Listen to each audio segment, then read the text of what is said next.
What's up, demons and demonettes? Tis I, Traxy, a demon queen. And, today I wanted to talk about the talk with the designers, but, before we get into it, as always, toss a like and subscribe down below. I'm a little under the weather today, so I want to get through this as expediently as possible. So we're just gonna touch on the big things, and we'll kind of like glance through the notes, right? So here we're gonna have our first crossover event. Gotta love how the first thing they're announcing has related to pay-to-win features. I'm excited to announce that the upcoming version of 1.3.4, so that'll be not this patch, but the end-season patch of AFKJourney, will host its first ever crossover event, introducing two crossover heroes to Asperia. And while we are keeping their names in our wraps for now, we can share that you'll be able to obtain them in the same way as our current rate-up heroes. To show our appreciation for your support, we'll provide the resources needed throughout the event to help you ascend one of these heroes to Mythic Plus just by participating. Stay tuned for details as the event approaches. And now, more in the notes, they had mentioned on the Discord that you would pull these in the same way that you would pull a rate-up hero, which is a kind of, or you see, right, you pull them in the same way as your rate-up heroes, which is kind of upsetting. It's simply because we've only been getting 10 heroes a season. We already have a large roster.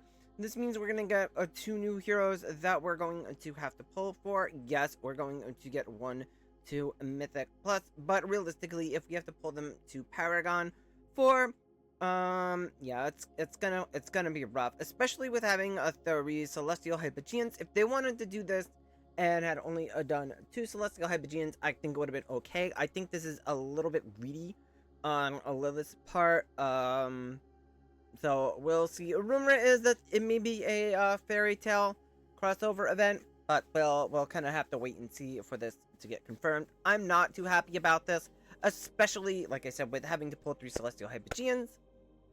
And then after how bad Gerda Banner is, I'm really just not looking forward to getting a new hero. So them announcing that we're gonna have to get 2 more heroes this season, that's kind of bad. I'm really not a fan of that. All right, let's move on. Improved season experience and reward adjustment. To address player feedback about the long off season, we've decided to restructure our 4-month season into 3 distinct phases to improve flow and pacing.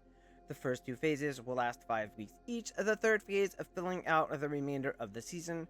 During each phase, both AFK stage progression and a season's residence level will have specific caps. So I'm gonna say, like, maybe you get to a Rezo 500 the first part, and then maybe you get to Rezo 800 the second part. I don't know how exactly that's gonna work.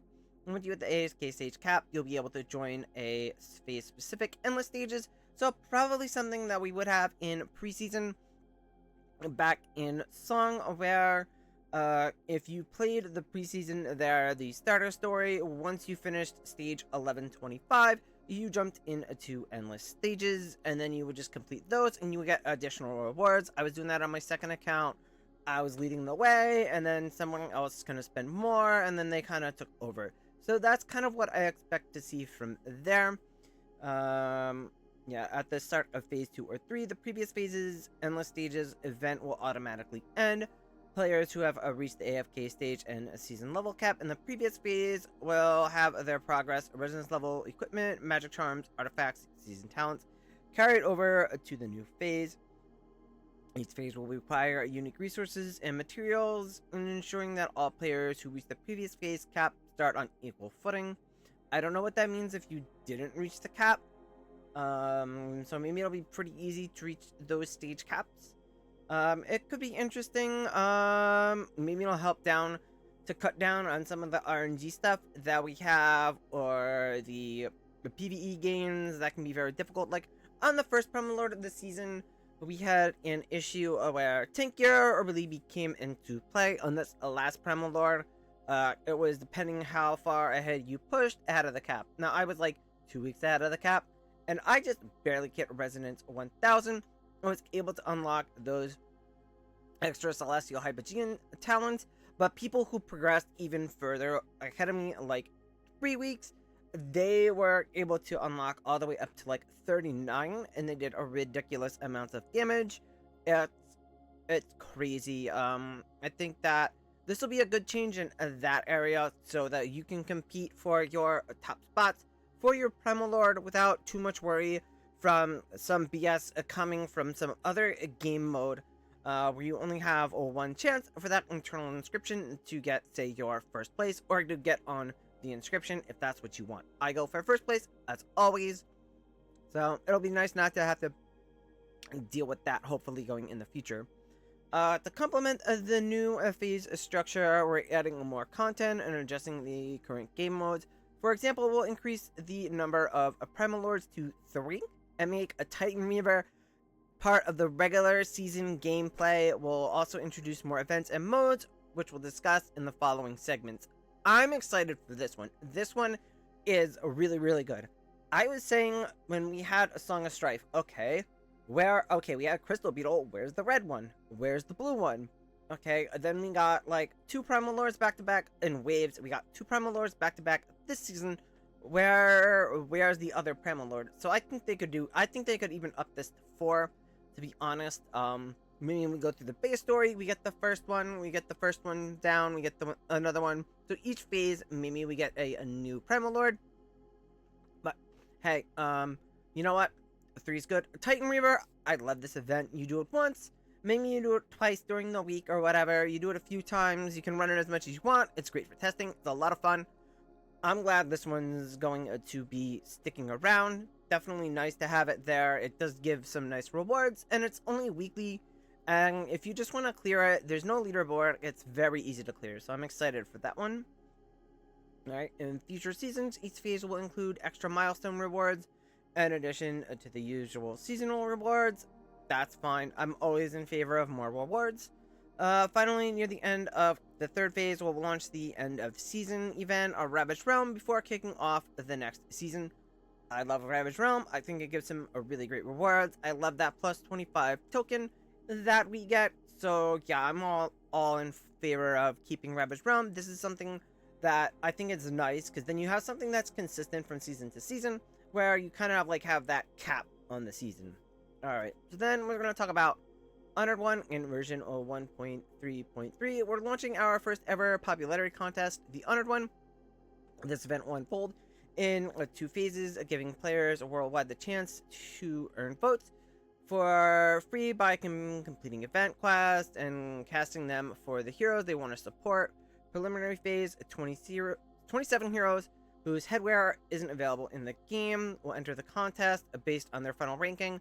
So this is kind of like, I was data mined a while back. They made models for all of the heroes that weren't new and that have the headpieces. So like if we go to like our main account here, right, what we're talking about is we go to fashion.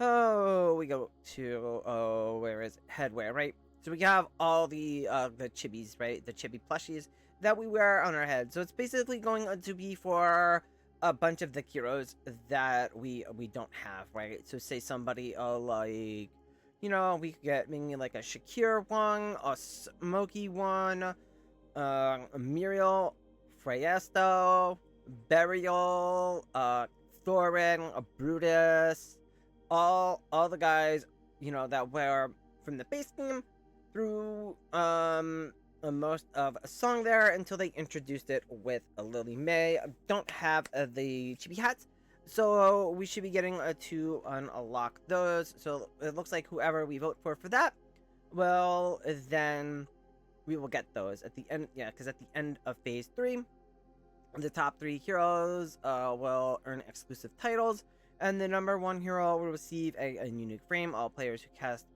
at least 1 vote during the event will receive these rewards for free and future updates. This is our first voting event of this kind, with 1 more headwear voting event planned. Once all heroes without their themed headwear have been voted on, we'll launch new voting events featuring other heroes. Stay tuned. Right, so this just kind of like, oh, it looks like you're going to be able to vote for Veiling, Brutus, Kruger, Talion, Omnis, Timisiaf, Bay, and Satrana, right? So that's who we can kind of like tell right off the bat And as you can see, it kind of gives this chest here. Don't know what's in that. And then it goes, invites along the way. Again, more rewards, always nice. For Sunlit Showdown next season, so this won't be until the season after Chains. We'll be introducing a new tournament event, Sunlit Showdown. In this 1v1 knockout competition, you'll lead your heroes from the round of 64 to the finals to claim the championship. Here's what to expect. Ensure fairness, your seasonal progress won't carry over to the event. However, you can only use heroes that you have already recruited. So it sounds like when the events start, it's like whoever on your roster is who you've got. And that's it. So if like a banner comes out or you don't already have somebody on your roster, you're not going to be able to use them. It sounds like we're only going to be able to be using things from the base game. No talent tiles, no seasonal artifacts, no seasonal levels, right? So everybody's capped at a level 240. We just have the base game artifacts, that type of thing. The tournament will feature 3 difficulty levels, with higher difficulties putting you against tougher NPC enemies.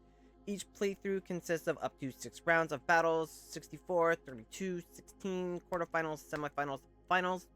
In each battle, both sides choose 3 heroes, not 5. That's interesting, because now we're going to have to make a 3-man roster. And set the deployment order. The heroes then face off in a series of one-on-one duels. The winner stays, and the loser is eliminated until all 3 heroes on one side are defeated. You can equip your heroes with up to 3 items per battle to aid them in combat.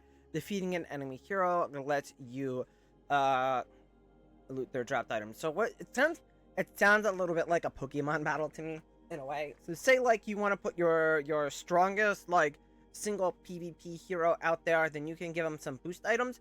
So obviously you would throw, okay, well, I've got my Crown Lily May, let's throw her out there. She's really strong. We have Crown Cryonaya, we could throw her out there, she's really strong. Crown Siren, Shakir, all the other really good PvP heroes we could, you know, throw out there. Sylvina might be actually really good for this. Some heroes that maybe you don't necessarily think are very strong right now, maybe very strong in like a 1-on-1 type situation. I can see everybody using a Lily May in this game mode. Sylvina, like I said, is another good one. So we're gonna kind of have to wait and see, and then we'll just kind of like figure it out as it comes. Management simulation mode. Finally, here's a sneak peek at your highly anticipated land building mode. We're still working on it, and it's expected to launch in late June or July. So this would be sounds like next season. So mid to late next season. This is the one they've been talking about, where in this new mode you'll find yourself in a mysterious territory shrouded in a dark mist and overrun by Hypogeans. It's up to you to drive out the Hypogeans, dispel the darkness, and restore the land to its former glory. With strategic planning and careful management, you'll bring prosperity back to the territory as you evolve Asperia. Conduct research and encounter special events and stories. This sounds like a base building type mode. Kind of like, I don't know, I suggested something similar with my Hypogean invasion idea, where various, like, it would work kind of like Crystal Clash, but this sounds like it's going to be different. It's going to be like a completely different map. You're going to have areas that you need to attack and clear out the Hypogeans, and then you build your biggest, your heroes will play key roles in the rebuilding. Each hero has a unique strengths and preferences, and up to you to assign them wisely. Actually, I've been playing a lot of a DC Dark Legion, and it sounds a lot like that, right? Where that type of game where we have a base, and we have different rooms in the base where you're just gonna have different buildings on the map, and a different building or different rooms give a different resource. You then use that resource to do other things, and then you have like an overall base that you level up to unlock the more rooms. So like you would have your overall base, you would level it up, unlock new areas, go in, kill all the Hypogeans, claim that area back, and then you could like build new buildings, right?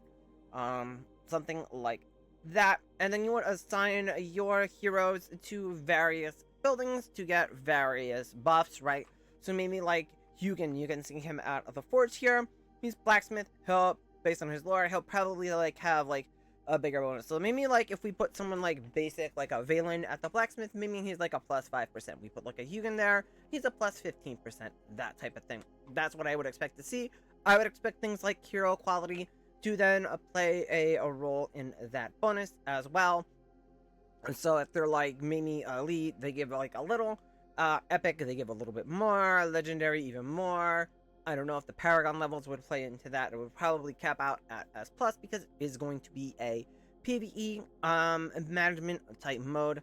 But this is in the work. So I mean, we kind of have what we can expect in the short term, which is that Voyage of Wonders. I don't know. I feel like we still need something else. It also doesn't mention a rework for Crystal Clash, which I'm kind of upset about. That's still my favorite game mode, and I'm gonna miss it. But that's gonna it for this one. So we have some good news, we have some not so great news. Like, right, I think the new game modes, they sound interesting. I like this voting thing. I like the kind of like the season.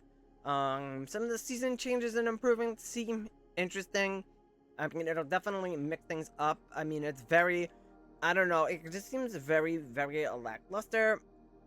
Now that we're kind of like just stuck pushing stages, right? I mean, with the Primal Lore down, I really like have almost no motivation here to push this, right? We're like 2 weeks ahead, without any other content where I can really utilize the season talents. I don't see much of a point of pushing too much further ahead. I mean, yes, we need to continue to push because we want to get higher up for a Ravaged Realm, but just these artificially created a difficulty, that's a barrier that is very frustrating, especially if you get behind the stage leaders. It can be very, very difficult to get caught up because some of what happens in stages is really, really bad. There's it's just like way too much RNG. Having those extra levels that we would normally have at this point in the season would help to mitigate that.